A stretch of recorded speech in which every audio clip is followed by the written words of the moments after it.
वालेकुम।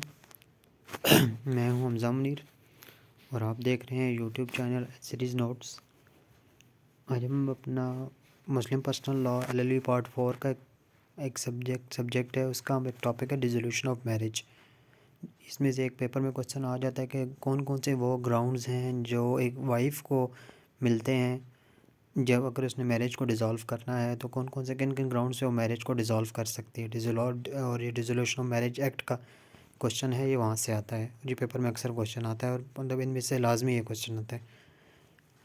स्टार्ट करने से पहले आपसे रिक्वेस्ट है कि अगर अभी तक आपने मेरे चैनल को सब्सक्राइब नहीं किया और मेरे चैनल पर नए हैं तो मेरे चैनल को सब्सक्राइब कर लें, ताकि आने वाली जितने भी वीडियोज़ हैं वो आप तक पहुँच सकें और आपको फ़ायदा हो। सबसे पहले हम लोग इंट्रोडक्शन स्टार्ट करें। The central institution around which the whole family life revolves is marriage. जो सेंट्रल इंस्टीट्यूशन है ना, एक जिसके खिलाफ वो जिसके गिर्द गिर्द सारी बिल्कुल फैमिली रिवॉल्व करती हुई एक होता है marriage. As family starts with the marriage, एक आपको पता है कि फैमिली जब स्टार्ट होती है वो मैरिज से होती है। मैरिज निकाह इज़ अ सिविल कॉन्ट्रैक्ट। निकाह जो है, ये मैरिज है, ये एक सिविल कॉन्ट्रैक्ट है बिटवीन टू पर्सनस और ऑफ अपोजिट सेक्सेस। ये किसके दरमियान होता है? दो अपोजिट सेक्सेस के जो लोग होंगे, जैसे मेल और फीमेल है, उनके दरमियान होगा विद द ऑब्जेक्ट। और इसकी मकसद क्या होता है? इसका ऑब्जेक्ट ये है लीगलाइजिंग द सेक्चुअल इंटरकोर्स। इसका मकसद ये होता है कि जो सेक्चुअल इंटरकोर्स होगा आपके दरमियान, उसको लीगलाइज़ कर लिया जाए। ठीक है। Procreation and legitimation of children, बच्चों को पैदा करना और उनके जो लीगलिटी, उनको लेजिटिमेट जायज़ बच्चे जो होते हैं, जब आप शादी के बाद बच्चे होते हैं तो वो जायज़ होंगे। And preservation of human race, और ह्यूमन रेस जो है उसको प्रिजर्व किया जाए। डेफिनेशन ऑफ मैरिज की अगर हम बात करेंगे, जनरल डेफिनेशन अगर हम बात करें तो marriage is a social contract to legalise the offsprings children, जिनको चिल्ड्रन को लीगलाइज करने के लिए। हदाया एक बहुत बड़ी बुक है, उसकी है marriage is a defined to be a civil contract. Marriage एक सिविल कॉन्ट्रैक्ट है which has for its objects the procreation of the legalising of children. वो जो हमने बात की पहले वही हो रही है यहाँ पे। टेक्निकल डेफिनेशन की हम बात करते हैं। Nikah is a contract form for granting मिल्का मता। ठीक है, निकाह एक कॉन्ट्रैक्ट होता है, वो क्यों फॉर्म किया जाता है कि एक ग्रांट की जा सके, मिल्के मता मलकियत एक दी जा सके टू द मैन, एक बंदे को, एक मर्द को, ओवर द वुमेन, किसी औरत की, मतलब मर्द को उसका मालिक बना दिया जाए, उसको उसकी मलकियत में दे दिया जाए, और उसके जितने भी नानो नुक्ता सब चीज़ों का जो मर्द है वो ज़िम्मेदार हो जाएगा। That the ownership of physical access to women, और उसके पास ये ऑनरशिप हो जाएगी और उसको फिज़िकल एक्सेस होगा किसी भी वुमेन, वो उस वुमेन की तरफ, सॉरी, उस वुमेन की तरफ उसको फिज़िकल एक्सेस होगा, वो उसके साथ फिज़िकल रिलेशन, उसका सेक्सुअल इंटरकोर्स, और ये सारी चीज़ें लीगलाइज हो जाएंगी मैरिज के बाद। डिसोल्यूशन ऑफ मैरिज की अगर हम बात करें, डिसोल्यूशन ऑफ मैरिज क्या होता है? Dissolution of marriage means a legal relation for husband and wife. Dissolution of marriage ये है कि हस्बैंड और वाइफ का जो लीगल रिलेशनशिप है वो बिकम्स टू एन एंड, और वो एक एंड पे आ जाए, वो ख़त्म हो जाए। Furthermore no relationship between them remained, और उनके दरमियान कोई ऐसा रिलेशनशिप ना रहे। Dissolution of marriage is a legal process, एक ये लीगल प्रोसेस होता है that terminates the marital rights and duties between spouses. ये क्या होता है कि जो मैरिटल राइट्स होते हैं ना, दूसरे राइट्स और ड्यूटीज़ होते हैं, उनको ये बिटवीन जो ख़त्म कर देता है, टर्मिनेट कर देता है जब भी आपकी मैरिज डिज़ोल्व होती है। जब भी आपकी मैरिज डिज़ोल्व होगी तो आपको एक डिग्री मिलती है। ठीक है, डिग्री को हम देखते हैं। Operative part of judgment is known as decree. After the resolution of marriage the decree is passed by the court. एक जो ऑपरेटिव पार्ट होता है ना, जजमेंट, कोई भी जजमेंट होती है उसके अंदर एक ऑपरेटिव पार्ट होता है कि किस बेस के ऊपर इसको हम लोग इसको ऑपरेट करवा रहे हैं, इनकी मैरिज डिज़ोल्व हो रही है। ठीक है, तो वो जो ऑपरेटिव पार्ट होता है उसको हम डिग्री कहते हैं, और इसकी जो डिग्री डिसोल्यूशन मैरिज जब होती है तब एक डिग्री पास होती है। Grounds available for women on a dissolution of marriage. Dissolution of marriage के लिए आप वुमेन के पास कौन कौन से ग्राउंड्स हैं वो हम देख सकते हैं। All these grounds are according to section 2 dissolution of marriage act 1939। ये जो सारे ग्राउंड्स हैं ये आपके अकॉर्डिंग टू सेक्शन 2 हैं। ठीक है, डिसोल्यूशन ऑफ मैरिज एक्ट, उसके थ्रू ये उसके अकॉर्डिंग ये सारे आपके हैं। Women married under Muslim law shall entitle to obtain a decree from the dissolution of her marriage or any one or more of the following grounds. अब वो अगर कोई भी मुस्लिम वुमेन है और वो अपनी मैरिज को डिज़ोल्व करना चाहती है और डिग्री लेना चाहती है डिसोल्यूशन ऑफ मैरिज की, तो इन ग्राउंड्स के ऊपर कई एक ग्राउंड होगा इस पर भी, या एक से ज़्यादा ग्राउंड्स के ऊपर भी वो अपनी मैरिज को डिज़ोल्व कर सकती है। सबसे पहला ग्राउंड है हमारे पास एब्सेंस ऑफ हस्बैंड। ठीक है, a women married under the Muslim law shall be entitled to obtain a degree from dissolution of marriage if the whereabouts of the husband are unknown for 4 years. अगर husband का 4 साल से पता ही नहीं है कि हस्बैंड कहाँ पे है क्या है, तो वो कोर्ट में जाएगी और कोर्ट में जाके कह सकती है कि जी मेरे हस्बैंड का वेयर अबाउट नहीं पता, वो कहाँ पे है, ठीक है, 4 साल से मुझे नहीं पता, तो मेरा ये जो है ना मैरिज को डिसॉल्व कर दिया जाए, ताकि मैं दूसरी शादी है जिस तरह भी वो आगे चीज़ों को चलाना चाहे चला सके अपनी वाइफ को। एक्सेप्शन अगर हम इसकी देखें, इस रूल की एक एक्सेप्शन है, decree shall not take effect. ये जो डिग्री होगी ना, ये टेक अफेक्ट नहीं होगी 6 महीने तक। जब ये डिग्री अनाउंस हो जाती है, डिग्री मिल जाती है, 6 महीने तक इसको अफेक्ट नहीं मिलेगा। If the husband affairs in the period of, ठीक है, अगर उसके दरमियान कोई आ जाता है, हस्बैंड वापस आ जाता है, ठीक है, या हस्बैंड आ जाता है 6 महीने के अंदर अंदर और कोर्ट को सेटिस्फाई कर देता है कि यार मैं अपने जो मैरिटल ऑब्लिगेशंस हैं मेरे जो है ना वो मैं निभा सकता हूँ, ठीक है, तो एक ये उसको जो है ना कोर्ट उस डिग्री को सेट असाइड कर देगी, उस डिग्री ख़त्म हो जाएगी, वो डिग्री अफेक्ट में नहीं आएगी। प्रोवाइजो अगर बात करें, notice to be send to legal heirs of husband in case of whereabouts unknown, ठीक है। अब अगर कोई इसके जो लीगल हेयर्स होते हैं, जैसे उसके माँ बाप हो गए या कोई इस तरह के हस्बैंड के हैं, तो उनको नोटिस भेजा जाएगा कि यार वो जा रहे हैं, वो मतलब हम ये डिग्री ले रही हैं, तो क्या आपको कोई, अगर उसको कुछ पता है, आता पता है, तो उसको इन्फॉर्म किया जाए या कुछ भी किया जाए ताकि वो आ सके और बता सके, ठीक है। अगर वो उसको कोर्ट को सेटिस्फाई कर देता है कि मैं मेंटेन कर सकता हूँ बीवी को, तो उसके बाद वो डिग्री अफेक्ट नहीं होगी और उनकी मैरिज डिसॉल्व नहीं होगी। Ground number 2, failure to give maintenance. अगर कोई भी हस्बैंड अपनी वाइफ को 2 साल तक मेंटेन करने में या नानो नुख्ता देने में नाकाम हो रहा है, तो ठीक है। A woman under married under the Muslim law shall be entitled to obtain a decree dissolution of marriage if the husband है निगलेक्टेड। अगर हस्बैंड निगलेक्ट कर दे या or fail to provide the maintenance for a period of 2 years, या वो अपना नानो नुख्ता जो उसका है वो 2 साल तक देने में नाकाम हो जाता है, या फिर उसको निगलेक्ट करता है कि मैं नहीं दूंगा, तो वो अपनी मैरिज कोर्ट से जाकर डिसॉल्व करवा सकती है। तीसरा ग्राउंड है imprisonment. A woman married under the, ठीक है, if of the married if the husband has been sentence.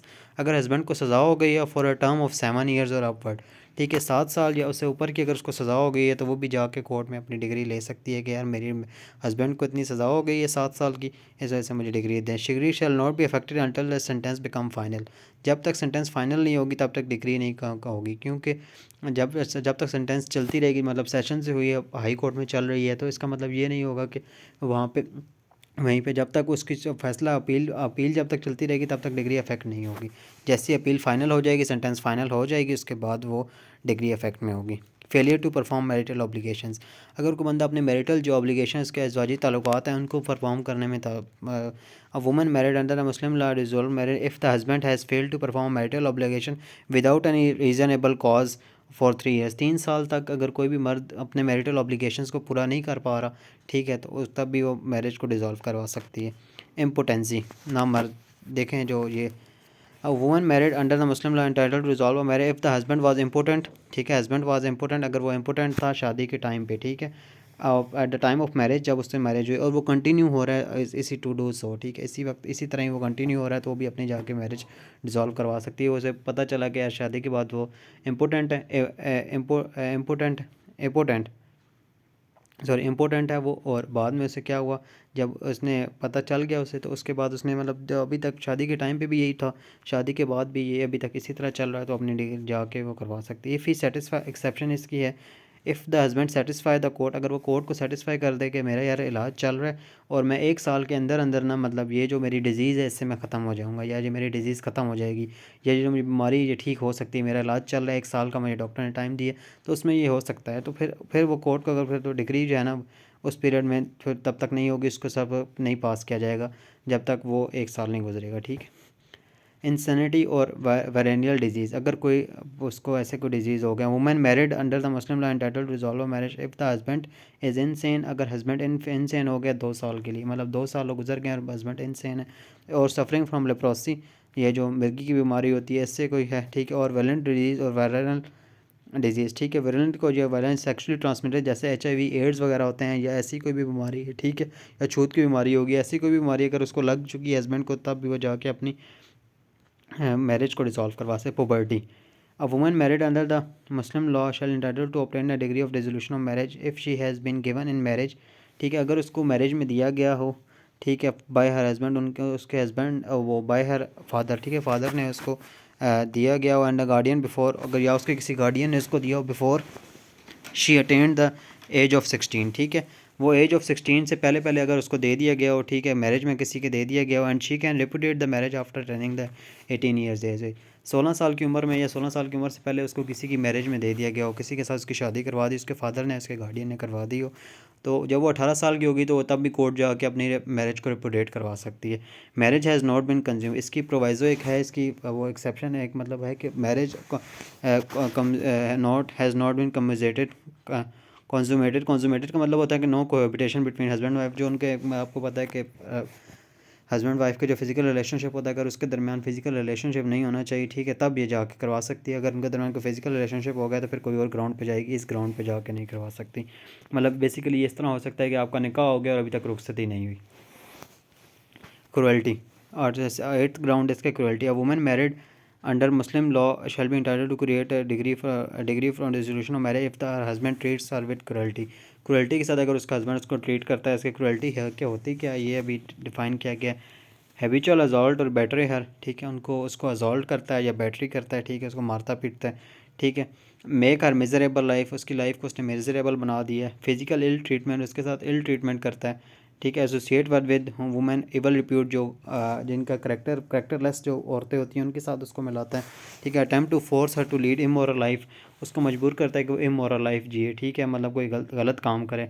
Dispose of her property and prevent from accessory, उसको इसकी प्रॉपर्टी से डिस्पोज ऑफ कर दे, उससे प्रॉपर्टी उससे छीन ले। Obstruct from the religious obligation, उसको रिलीजियस ऑब्लिगेशन ना कर। If he has more than one wifes, अगर उसके पास दो एक से ज़्यादा वाइफ हैं और वो उनको इंजेक्शन ऑफ इस्लाम के मुताबिक अगर उनको डील नहीं करा बराबरी, तो तब भी वो जाके अपने डिज़ोल्व करवा सकती है, ठीक है। Additional wife against Muslim family law ordinance, ठीक है। ग्राउंड नंबर 9 है कि फैमिली लॉ ऑर्डिनेंस के अंदर ये चीज़ कही गई है कि आपने एडिशनल वाइफ, आप एक के वाइफ के था, वो woman married under the Muslim Shaw shell be entitled from dissolution of marriage if her husband taken an additional wife, अगर उसके हस्बैंड ने एक एडिशनल वाइफ आ गई, ठीक है, उसके होते हुए कोई और वाइफ आई है, against the condition and discuss in Muslim law family ordinance, ठीक है, उस कंडीशन के मुस्लिम फैमिली लॉ ऑर्डिनेंस में ये चीज़ बताई गई है कि आप एक से ज़्यादा बीवी नहीं रख सकते। मतलब एक से अगर आप दूसरी बीवी, आपने दूसरी शादी करनी है तो पहली बीवी से आपने इजाज़त लेनी है, ठीक है।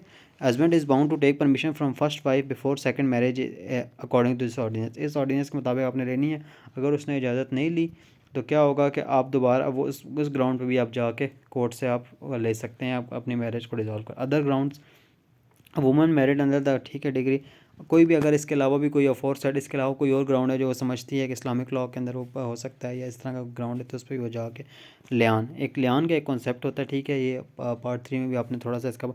If the husband level false charges of unchastity and adultery against his wife, ठीक है, अगर किसी हस्बैंड ने उसके अपनी बीवी के खिलाफ कोई इल्ज़ाम लगाया है कि यार वो करेक्टर लेस है या उसने उसको किसी के साथ इमोरल एक्टिविटी में देखा है, ठीक है, and it amounts to character association of the character association of the wife, ठीक है, वो वाइफ की करेक्टर एसोसिएशन हो रही है उससे, ठीक है।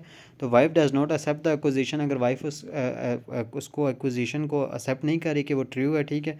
Wife has right to get to resolve marriage on this ground, तो वाइफ के पास ये भी राइट है कि वो जाए और जाके अपनी मैरिज को रिजॉल्व करवा ले कोर्ट के अंदर से कि यार ये इसने जब मुझ पर एतबार ही नहीं है तो ये किस तरह फिर कर सकता है, ठीक है। तो ये हमने कुछ ग्राउंड्स देखे थे, तकरीबन ये 11 ग्राउंड्स बन जाते हैं, ठीक है। तो 11 ही ग्राउंड्स हैं, ये सेक्शन 2 के मुताबिक हैं। ये डिसोल्यूशन ऑफ मैरिज एक्ट है पूरा आपका, ठीक है। उसके अंदर अगर आप सेक्शन 2 उसका देखेंगे तो ये इसी तरह ही वहाँ पर भी चीज़ें डिफ़ाइन की गई हैं, ठीक है। तो उम्मीद है कि आपको समझ आ गया होगा। Thank you very much.